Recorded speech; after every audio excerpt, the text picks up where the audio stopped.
Hello दोस्तों, welcome to software engineering channel. क्या हाल चाल है आप लोगों का। मैं हूं हमाद मकबूल और आज मैं जिस टॉपिक पे आपसे बात करने वाला हूं वो है importance of specialising in one programming language. ये टॉपिक मैंने क्यों आज चूज़ किया और मुझे क्यों इस टॉपिक पे बात करने की ज़रूरत महसूस हो रही है। सबसे पहले तो मैं इस चीज़ के ऊपर थोड़ा सा जो है आपको एक्सप्लेन करूँगा और उसके बाद हम अपने एक्चुअल टॉपिक की तरफ चलेंगे। तो आजकल मार्केट में अगर आप देखें तो जो न्यू कमर्स आ रहे हैं जो कि इस फील्ड में आईटी की फील्ड में या प्रोग्रामिंग की फील्ड में जो नए बच्चे बच्चियां आ रहे हैं वो जो एक तो वो बच्चे हैं जो कि कहते हैं कि बस जॉब मिल जाए और किसी तरीके से शॉर्टकट के तरीके से। और कुछ बच्चे वो होते हैं जो कि वाकई सीख रहे होते हैं, लर्निंग कर रहे होते हैं जॉब हासिल करने के लिए या फिर अपना कोई स्टार्टअप करने के लिए, किसी भी काम के लिए, और प्रोग्रामिंग लैंग्वेज सीख रहे होते हैं। अच्छा, उनके अंदर जो मैंने एक चीज़ देखी है वो ये देखी है कि वो ये चाहते हैं कि हम जितनी ज़्यादा से ज़्यादा लैंग्वेजेस सीख सकें हम सीख लें। कुछ बच्चे ऐसे होते हैं वो कहते हैं यार पीएचपी के साथ साथ जो है मुझे जो है जावा भी आनी चाहिए और साथ साथ मुझे सी शार्प भी आनी चाहिए और सी प्लस प्लस भी आ जाए तो बेहतर है और पाइथन आती हो तो और भी अच्छा हो जाएगा। अब उनकी इस थॉट के पीछे, उनके इस माइंडसेट के पीछे अगर उनसे पूछो कि आप ऐसा क्यों कर रहे हो तो उनका जवाब ये होता है कि ज़ाहिर है ज़्यादा से ज़्यादा टेक्नोलॉजीज़ आती होंगी, ज़्यादा से ज़्यादा प्रोग्रामिंग लैंग्वेजेस आती होंगी तो कल आने वाली ज़्यादा किस्म की जॉब्स के ऊपर हम अप्लाई कर सकेंगे। अगर हमें जावा भी आती है, सी शार्प भी आती है, पाइथन भी आती है तो कल इन तीनों लैंग्वेजेस की जो जॉब्स आ रही होंगी हम उन तीनों के ऊपर अप्लाई करने के लिए एलिजिबल हो जाएंगे। तो इसलिए हम ये तीनों सीखना चाहते हैं। तो ये वाले जवाब आगे से हमें मिल रहे होते हैं, लेकिन उनको इस चीज़ का आइडिया नहीं होता कि वो जो कर रहे होते हैं उसको एक मशहूर मुहावरे के थ्रू जो कहा जाता है ना कि jack of all trades master of none, वो काम कर रहे होते हैं। वो सब चीज़ों को थोड़ा थोड़ा सीख रहे होते हैं और वो किसी एक के भी मास्टर नहीं हो रहे होते और उनको इस चीज़ का अंदाज़ा नहीं होता कि जब किसी एक पर्टिकुलर फील्ड में जॉब आती है तो वो उस फील्ड के मास्टर की डिमांड करते हैं, ना कि किसी ऐसे बंदे की जिसको हर चीज़ का थोड़ा थोड़ा थोड़ा थोड़ा टच हो।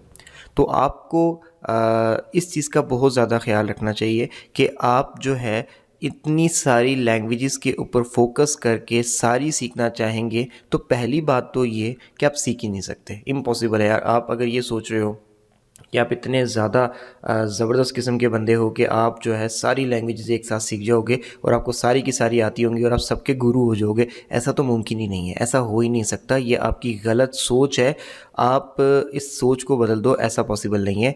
क्योंकि ये करने करने करने करने में आपकी ज़िंदगी लग जाएगी और आप एंड पे फ्रस्ट्रेट होकर बैठ जाओगे और आप किसी एक के भी गुरु नहीं हो पाओगे। तो इसलिए आप अपनी इस सोच को छोड़ दो। और दूसरी चीज़ ये कि अगर आपको काफ़ी हद तक बहुत सारी लैंग्वेजेस पे ग्रिप आ भी गई तो वो बहुत सारी लैंग्वेजेस के ऊपर ग्रिप आपको कोई एक नौकरी या कोई एक प्रोग्रामर की जॉब मिलाने में हेल्प नहीं कर सकती, क्योंकि हर एक जॉब में लिखा होता है कि अगर इंटर्नी चाहिए तो ठीक है, बात ख़त्म हो गई। लेकिन अगर कोई अच्छी पोस्ट है प्रोग्रामर की तो उसके ऊपर लिखा होगा कि जी हमें जावा का प्रोग्रामर चाहिए जिसका एक्सपीरियंस 2 से 3 साल हो, हमें सी शार्प का प्रोग्रामर चाहिए जिसका एक्सपीरियंस 1 से 2 साल हो मिनिमम। तो इस तरीके से उन्होंने मेंशन किया हुआ होता है। आपने किसी एक में कोई एक्सपीरियंस लिया ही नहीं, आपने 6 महीने एक पे काम किया, 6 महीने दूसरे पे काम किया, आपको सारियों का हल्का हल्का टच है लेकिन एक मुकम्मल तौर पे नहीं आती, तो आप उनके किसी काम के नहीं हो। अगर उनको पीएचपी का बंदा चाहिए होगा तो पीएचपी का बंदा ही अपॉइंट करेंगे, अगर उनको सी शार्प का बंदा चाहिए होगा तो वो उसी को ही अपॉइंट करेंगे। तो ये जो आपका माइंड सेट है कि यार ज़्यादा लैंग्वेजेस आती होंगी तो हमारे लिए जॉब अचीव करना आसान हो जाएगा, ऐसा नहीं होता। आप अपने इस माइंडसेट को प्लीज़ चेंज कर दें। अब अगली बात क्या है कि आप किसी एक लैंग्वेज के ऊपर फोकस करना शुरू कर दें। तो इससे क्या होगा कि आपने अगर 2 साल तक 4 लैंग्वेजेस ट्राई की, 6 महीने एक, 6 महीने दूसरी, 6 महीने तीसरी और 6 महीने चौथी, तो आपने इन सब की जगह पे अगर आपने किसी एक लैंग्वेज को जो है वो ट्राई किया होता तो आपका 2 साल का एक लैंग्वेज का जो एक्सपीरियंस है वो आपको कोई भी जॉब आसानी से दिलवा सकता था। और आपने जब सारा फोकस एक ही लैंग्वेज की तरफ रखा होगा तो आप उसके अंदर कम अरसे में ज़्यादा चीज़ों को सीख पाओगे। अब द पॉइंट इज़ कि वो लैंग्वेज जिसके ऊपर फोकस करना है, वो जो एक लैंग्वेज आपने सेलेक्ट करनी है वो कौन सी है। तो अगर हम इस पे बात करें तो आप जब अपनी डिग्री कर रहे होते हो, इंडिया के अंदर बीटेक चलती है, पाकिस्तान में जैसे बीएस की डिग्री हो रही होती है। तो आपकी उस डिग्री के दरमियान आप बहुत सारी लैंग्वेजेस से गो थ्रू करते हो। कभी आप वेब डेवलपमेंट में पीएचपी पढ़ रहे होते हो, कभी आप कोई एआई रेलेवेंट सब्जेक्ट उठाते हो, उसके अंदर आप पाइथन पे काम करने लग जाते हो। कभी आप सॉफ्टवेयर बना रहे होते हो सी शार्प को यूज़ करके, और कभी आप ऐप्स बना रहे होते हो जावा को यूज़ करके। तो आप डिफरेंट लैंग्वेजेस और डिफरेंट प्लेटफॉर्म से गो थ्रू होते हो, ठीक है। तो जब आप डिफरेंट लैंग्वेजेस और डिफरेंट प्रोग्राम प्लेटफॉर्म्स को सीख रहे होते हो, उस वक्त आपको खुद ब खुद रियलाइज़ हो जाता है कि आप कौन से प्लेटफॉर्म पे और किस लैंग्वेज के अंदर जो है ज़्यादा कंफर्टेबली काम कर पा रहे हो, किसके अंदर आप ज़्यादा क्रिएटिविटी शो कर पा रहे हो। आप हो सकता है ऐप डेवलपमेंट के प्लेटफॉर्म पे जावा के साथ ज़्यादा कंफर्टेबल हो रहे हो, आप हो सकता है वेब डेवलपमेंट प्लेटफॉर्म पे पीएचपी के साथ ज़्यादा कंफर्टेबल हो रहे हो, या फिर सी शार्प के साथ कंफर्टेबल हो रहे हो। सो द पॉइंट इज़ कि वहाँ पर आपको ये चीज़ फील हो जाती है कि मैं कहाँ पे ज़्यादा कंफर्टेबली काम कर पा रहा हूँ। आप जिसमें कंफर्टेबल हो आप उसको चूज़ कर लो। जब आपने उसको चूज़ कर लिया तो बस उसके अंदर स्पेशलाइज़ करना शुरू कर दो। बाकी सारी चीज़ों का आपको उतना टच मिल चुका है डिग्री करते हुए जितना आपको रिक्वायर्ड था। आपकी बेसिक्स अच्छी हैं, आपको प्रॉब्लम सॉल्विंग आती है, आपके डाटा स्ट्रक्चर्स एंड एल्गोरिथम्स अच्छे हैं। तो उसके बाद अब आप उस लैंग्वेज को फाइनली चूज़ कर लो जिसमें आप कंफर्टेबली काम कर पा रहे हो, ठीक है। जब आपने उस लैंग्वेज को चूज़ कर लिया तो अब आपने उसके अंदर अपनी स्किल पॉलिश करनी है। आपने उस लैंग्वेज को सीखना है, अच्छे से अच्छा, अच्छे से अच्छा, अच्छे से सीखना है। अब आपको ये लगता है किसी स्टेज पे जाके कि अब यार मुझे ये लैंग्वेज आ चुकी है, तो अब मैं इसके अंदर और क्या सीखूं, तो बेहतर ये कि कोई नई लैंग्वेज सीखना शुरू कर देता हूँ। नहीं, ऐसा नहीं है। जब वो आपको लैंग्वेज आ जाएगी तो उसके अंदर डिफरेंट किस्म के फ्रेमवर्क्स हैं, डिफरेंट चीज़ें हैं ट्राई करने की। हर साल उसकी एक नई अपडेट आ रही है, 1 साल बाद 2 साल बाद उस नई अपडेट में बहुत सारी चीज़ें आ रही हैं ट्राई करने को। आप वो सारी की सारी चीज़ें ट्राई करना शुरू कर दो। मिसाल के तौर पे मैं पर्सनली डॉट नेट प्लेटफॉर्म यानी कि सी शार्प लैंग्वेज वगैरह पे ज़्यादा काम करता हूँ, तो मैं उसके हवाले से बताता हूँ कि जब अगर कोई बंदा सी शार्प सीखता है, डॉट नेट प्लेटफॉर्म सीखता है, तो उसको जब लगता है कि मुझे सी शार्प लैंग्वेज अच्छे तरीके से आ चुकी है, तब उसको चाहिए कि मैं सी शार्प लैंग्वेज को यूज़ करके रेजर पेजेस वाले फ्रेमवर्क में जाकर तो वेब डेवलपमेंट शुरू कर दूँ। जब उसको लगे कि यार ये अच्छे से आ गया, तो अभी इसी लैंग्वेज में रहते हुए आप एमवीसी के ऊपर काम करना शुरू कर दो। आपको लगता है कि यार ये भी अच्छे से आ चुका है, तो आप ब्लेज़र सीखना शुरू कर दो। आपको लगता है कि यार अब मुझे वो भी अच्छे से आ चुका है, 1 साल आपका इसमें गुजर गया, तो अगर अभी डॉट नेट 8 चल रहा है तो 1 साल के बाद डॉट नेट 9 आ जाएगा, उसमें नई चीज़ें क्या हैं आप उसको सीखना शुरू कर दो। अच्छा, फिर उसके बाद आपको और इसके अंदर डिफरेंट प्लेटफॉर्म है, जैसे कि एंड्रॉयड ऐप डेवलपमेंट हो रही है इसमें मैवी को यूज़ करते हुए, आप उसको देखना शुरू कर दो। तो डिफरेंट किस्म की इतनी चीज़ें होती हैं एक लैंग्वेज के अंदर, किसी एक स्पेसिफिक प्लेटफॉर्म में, कि आप उसके अंदर रोज़ कुछ नया सीखना चाहो तो आप सीख सकते हो। आप अगर आपको लगता है कि यार मैंने सिर्फ वेब डेवलपमेंट के प्लेटफॉर्म पे रहना था, डॉट नेट को यूज़ करके रेजर पेजेस, एमवीसी और ब्लेजर, मुझे तीनों चीज़ें आ चुकी हैं, तो अब आप इसके थ्रू अपने प्रोजेक्ट्स करना शुरू कर दो, ठीक है। जब आप प्रोजेक्ट्स करोगे, वो ऐसा प्रोजेक्ट नहीं है कि वो क्लाइंट है तो क्लाइंट के लिए आप कर रहे हो, खुद से क्रिएटिव प्रोजेक्ट्स करो। फ्री बैठे हुए हो ना, टाइम है ना, जॉब अभी मिली नहीं है ना, खुद से काम करते रहो। ये प्रोजेक्ट्स जितने भी आप बिल्ड करोगे, इनको अपने पोर्टफोलियो में रिप्रेजेंट करो, अपने पोर्टफोलियो को स्ट्रॉन्ग करो।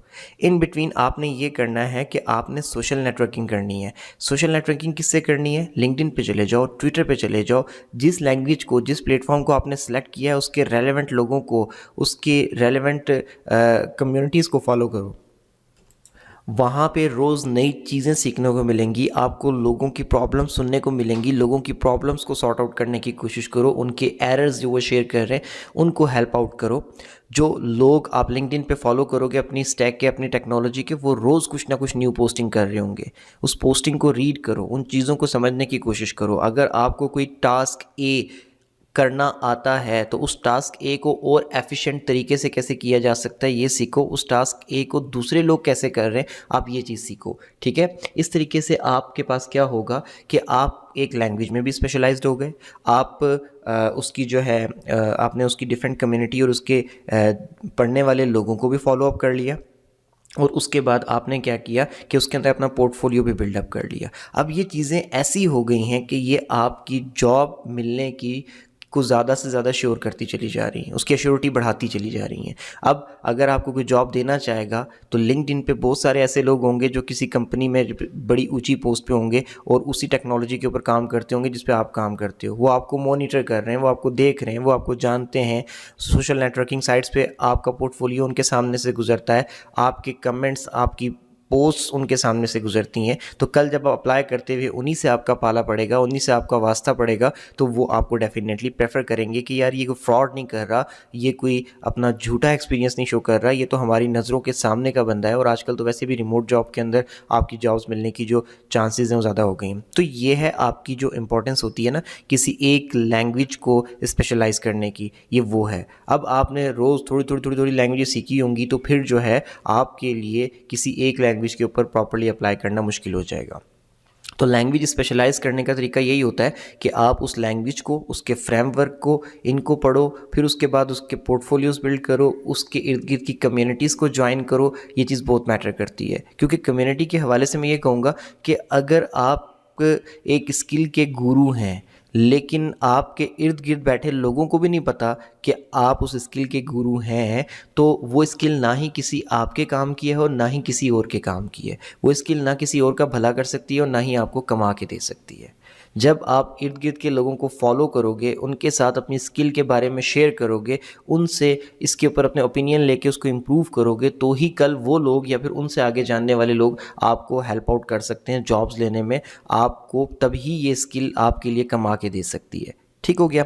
तो ये चीज़ें बहुत ज़्यादा इंपॉर्टेंट हैं। फिर इसके बाद एक टॉपिक जो है और आजकल जो बहुत ज़्यादा मार्केट में इन रहता है, कुछ लोग क्या करते हैं कि वो एक प्लेटफॉर्म को सीखते हैं और प्लेटफॉर्म सीखने के बाद जब उनको लगने लगता है कि मतलब वो पहले से राइट ट्रैक पे आ रहे होते हैं, उन्होंने स्पेशलाइज कर रहे होते हैं वो किसी एक प्रोग्रामिंग लैंग्वेज में, और वो उस प्रोग्रामिंग लैंग्वेज को स्पेशलाइज करते हैं और अच्छा खासा उसमें वो काम जान चुके होते हैं। और जब वो इन बिटवीन उनसे क्या होता है कि जब वो जॉब की तलाश में होते हैं तो अचानक से उनकी किसी ऐसे जनाब से मुलाकात होती है जो कि किसी मतलब वो जॉब कर रहे होते हैं जो कि आप फाइंड आउट कर रहे होते हो, या फिर जो एक नया बंदा तलाश कर रहा होता है, तो वो बेसिकली उनको थोड़ा सा अपने लिए आइडियल लग रहा होता है। तो उससे फिर वो ओपिनियंस लेते हैं कि यार मैं भी तो यही वाली जॉब तलाश कर रहा हूँ, मैं भी तो कहीं प्रोग्रामर की जॉब तलाश कर रहा हूँ, मुझे मिल नहीं रही, मुझे 1 साल हो गया जॉब नहीं मिली, मुझे ये वाला प्लेटफॉर्म बड़े ज़बरदस्त तरीके से आता है।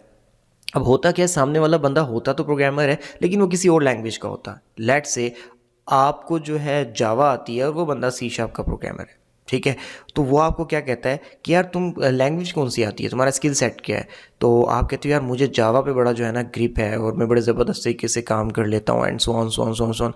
तो भाई साहब कहते हैं अरे यार यही तो तुमने गलती की, तुम्हें जावा नहीं तुम्हें सी शार्प सीखनी चाहिए थी, यूं चुटकियों में तुम्हें जॉब मिल जाती, ठीक है ना। मैं अब सी शार्प आती है तो मुझे जॉब मिली हुई है, देख लो सी शार्प में ये भी फ़ायदा है, सी शार्प का ये भी फ़ायदा है, सी शार्प का ये भी फ़ायदा है, जावा में तो ये भी नहीं है, वो भी नहीं है, वो भी नहीं है, जावा की मार्केट ख़त्म हो गई, जावा एक्सपायर हो गई, ये हो गया वो हो गया। आप ये सारी बातें सुनते हो और वो आपको क्लिक करने लग जाती हैं। अच्छा, जब वो बातें सारी आपको क्लिक कर रही होती हैं उसके पीछे 2 वजूहत होती हैं कि पहली बात तो ये कि वो जो बंदा है वो उस पोजीशन पे ऑलरेडी जाके बैठ चुका है, बेशक किसी और लैंग्वेज के साथ ही, लेकिन वो उस पोजीशन पे ऑलरेडी जाके बैठ चुका है जहाँ पे आप जाना चाह रहे हो। तो वो आपको अपना आइडियल लग रहा है और उसकी हर बात आपको ठीक लग रही है, ठीक है। वो पैसे कमा रहा है तो उसकी बात आपको ठीक लग रही है, ये वाला मामला हो जाता है थोड़ा सा। आप सुनने लगते हो, कहते हो हाँ यार बात तो सही है, और आप उसकी बात सुन के 2 साल से आप जावा की प्रैक्टिस कर रहे होते हो और अचानक से आप तीसरे साल में जो है सी शार्प पे स्विच करके उसकी प्रैक्टिस करना शुरू कर देते हो। अब देखो ये आपने गलती की। अब 2 साल का सारा वो जो वक्त, वो थोड़ा सी तो आपको ज़ाहिर सी बात है पिछली लैंग्वेज से नई लैंग्वेज सीखने में हेल्प आउट तो होगा, लेकिन आपने पूरी की पूरी प्रोग्रामिंग लैंग्वेज अपना प्लेटफॉर्म ही बदल लिया। अब आप जिस प्लेटफॉर्म में नए प्लेटफॉर्म में आए हो उसको सीख के उसमें मैच्योर होने में कम से कम आपको 1-1.5 साल तो लगेगा, ठीक है। और पीछे जो आप प्लेटफॉर्म छोड़ चुके हो वो 2 साल का एक्सपीरियंस वो आप ज़ाया कर रहे हो, ठीक है। तो ना आप इधर के रहे ना आप उधर के रहे। तो ज़रूरत समझने की इस बात को है कि आपको जो प्लेटफॉर्म आता है आप उसको पकड़े रखो। वो जो भाई साहब जो आपको गाइड कर रहे हैं उन्होंने भी अपना प्लेटफॉर्म पकड़े रखा जब भी उनको जॉब मिली। अगर उन्होंने भी आपकी तरह सुन सुन के प्लेटफॉर्म स्विचिंग की होती तो शायद उनके पास भी आज ये वाली जॉब ना होती जिससे आप इंस्पायर हो रहे हो। तो आपने करना ये है कि प्लेटफॉर्म नहीं बदलना, ठीक है। अच्छा, क्या हर वक्त प्लेटफॉर्म नहीं बदलना? हो सकता है कि अगले भाई साहब सही कह रहे हो कि यार जिस प्लेटफॉर्म पे मैं काम कर रहा हूँ ये उस प्लेटफॉर्म से ज़्यादा अच्छा है जिस पे तुम काम करते हो। तो आपने इन बातों के ऊपर गौर करके लोगों की सुनी सुनाई बातों पे जाके प्लेटफॉर्म नहीं बदलना। द पॉइंट इज़ दिस, ठीक है। अगर आपको बदलना भी है तो उसका तरीका क्या होता है वो मैं आपको बता देता हूँ। तरीका ये होता है कि आप जिस प्लेटफॉर्म पे काम कर रहे हो वो, और आप जिस प्लेटफॉर्म पे जाना चाहते हो, कुछ भी रीज़न हो सकती है, वो आप इन दोनों को कंपेयर करके देख लो पहले, और कंपेयर करके ये चीज़ चेक करो कि क्या आपका प्लेटफॉर्म वो तमाम चीज़ें कर रहा है जिस पे आप जो जाना चाहते हो, जो वो करता है। तो अगर आपको जवाब मिलता है कि जी हाँ दोनों सेम काम कर सकते हैं, तो फिर ये चीज़ चेक कर लो कि ज़्यादा एफिशिएंट वे में काम करना किसके अंदर पॉसिबल है, उसमें या आप वाले में। अगर आपको जवाब मिलता है कि आप वाले में, तो फिर तो जाने की ज़रूरत नहीं है दूसरे प्लेटफॉर्म पे। अगर आपको जवाब मिलता है कि नहीं दोनों बराबर हैं, तो फिर तो आप जो है फिर भी ना जाएं, ठीक है। क्योंकि अगर आप दोनों बराबर देख के भी दूसरे प्लेटफॉर्म पे जब शौक में स्विच कर भी जाएंगे, तो आपके लिए नुकसान ये होगा कि आप दूसरे प्लेटफॉर्म पे जाओगे, वो आपको आता नहीं है, तो बेशक वो इसके बराबर की परफॉर्मेंस देने के काबिल है जिस पे आप पहले से मौजूद थे, लेकिन आप उस परफॉर्मेंस को अचीव नहीं कर पाओगे क्योंकि आप अभी उस पर न्यू है, तो आप एफिशिएंट कोड नहीं लिख सकोगे, ठीक है।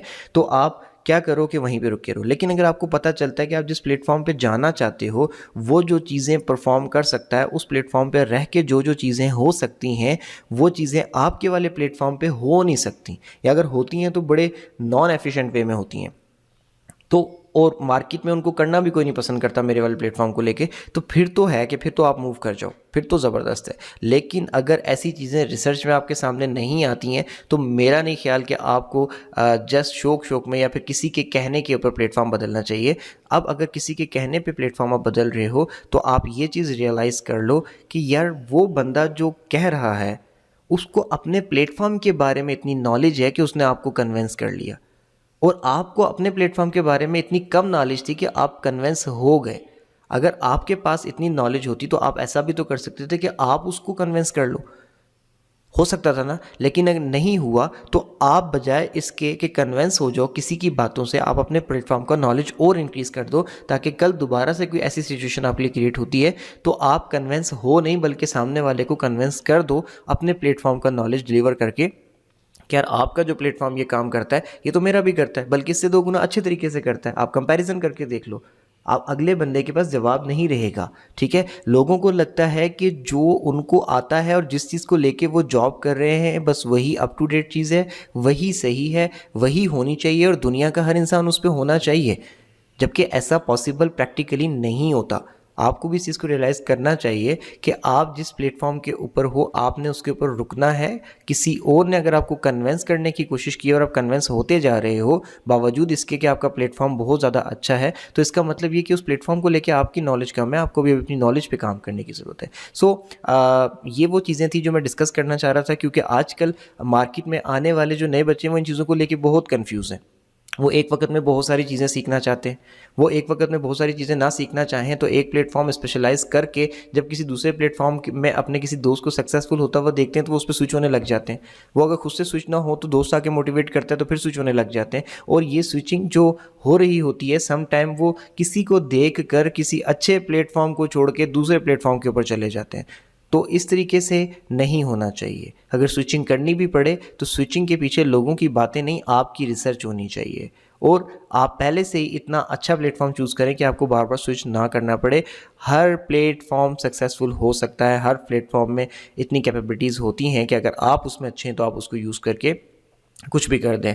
आप खुद देख लो, आप अपने सेमेस्टर्स के अंदर, अपने कॉलेज के अंदर, अपनी यूनिवर्सिटी के अंदर आप पढ़ते रहते हो, कभी एक लैंग्वेज C++, कभी जावा, कभी C#, कभी PHP, आप इन लैंग्वेजेस को पढ़ते रहते हो और अचानक से एक न्यू स्टार्टअप होता है, एक न्यू साइट या फिर एक न्यू ऐप आपके सामने आती है और आप उसके ऊपर बड़े डेस्परेट होकर सर्च करते हो कि यार ये C# पे बनी है, या ये जावा पे बनी है, ये PHP पे बनी है, पाइथन पे बनी है। और जब आप सर्च कर रहे होते हो तो अचानक ही को 5वीं 6ठी ऐसी लैंग्वेज का नाम निकल के आपके सामने आता है जिस लैंग्वेज को आपने कभी नाम सुना ही नहीं होता, जिसका सिंटैक्स आपने कभी देखा भी नहीं होता। तो जब स्टार्टअप्स तो काम करने जाते हैं तो ऐसे चलते हैं, ठीक है। तो आपको आउट ऑफ द बॉक्स सोचना पड़ता है। तो फिर क्या करोगे, क्योंकि जस्ट बिकॉज वो एक फेमस ऐप उस प्लेटफॉर्म पे बनी है तो आप भी उसको सीखना शुरू कर दोगे अपना प्लेटफॉर्म छोड़ के? ऐसा नहीं होता, ठीक है ना। It is up to you आपने अपने डिसीजन खुद लेने हैं, और आपके डिसीजन अगर चेंज होते हैं तो लोगों की बातों पे नहीं, बल्कि आपकी अपनी रिसर्च की बेस पे होने चाहिए।